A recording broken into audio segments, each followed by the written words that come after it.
Over the last 40 years, American corporations increasingly relocated out of the United States. And they did that for very simple reasons.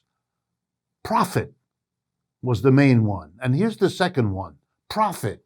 And now the third one, you guessed it, profit. They could pay much lower wages in China or in India or in Brazil. Not only that, but those were the growing markets in the world. The United States was a quote-unquote mature market, which means it isn't growing very fast. But the markets over there were. So by moving to China, you got a twofer.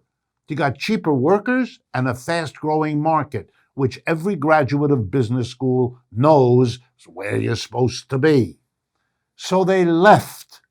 And instead of getting the parts for some company in Chicago from Tennessee or Indiana, you've got them from Bangladesh or Shanghai. In other words, long supply chains are not a mystery. They're a direct result of the private decisions of American corporations to make more profits by producing far away parts or all of what they sell. And here's the one that's getting the attention now. In the mainland of China, which is the country upon which long supply chains depend the most, they're having what is called in the American press a resurgence of COVID. And as a result, they have shut down one or more of their major ports, thereby blocking the supply chain because it's frozen, the ports aren't working. Well, now let's look at that because it tells us so much. First, I want to make sure we all understand that the media in the United States talk about surges in China, and they use the same word for surges here, but they have nothing to do with one another. I'm going to use the date of August 10th, which is when I looked at these statistics. That was a time of a surge. How many new cases happened in the People's Republic of China on August 10th? Answer, 111.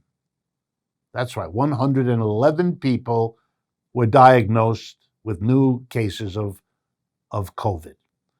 On August 10th in the United States, the number of new cases diagnosed was 162,000 new cases. All right, let me be sure you all get this.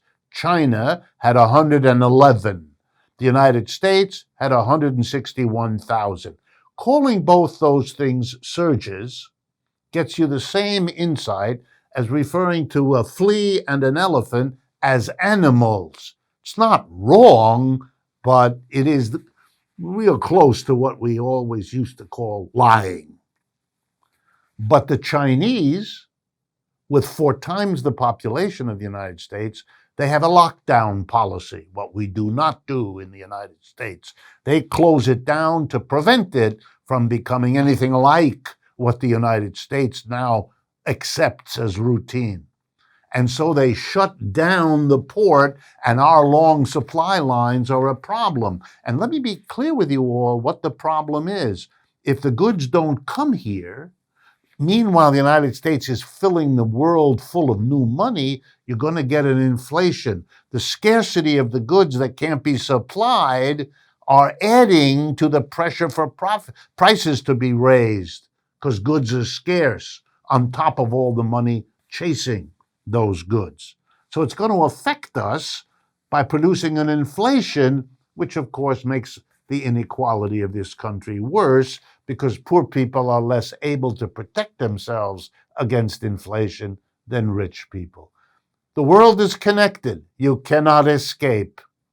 And the long supply chain conversation should acknowledge what it's really about. Allowing private corporations to pursue their profits no matter what the fallout, no matter what the social costs, without them taking any responsibility for any of it. In fact, there's a bunch of these companies using the excuse of supply chain problems to raise their prices, even if they're not affected by them.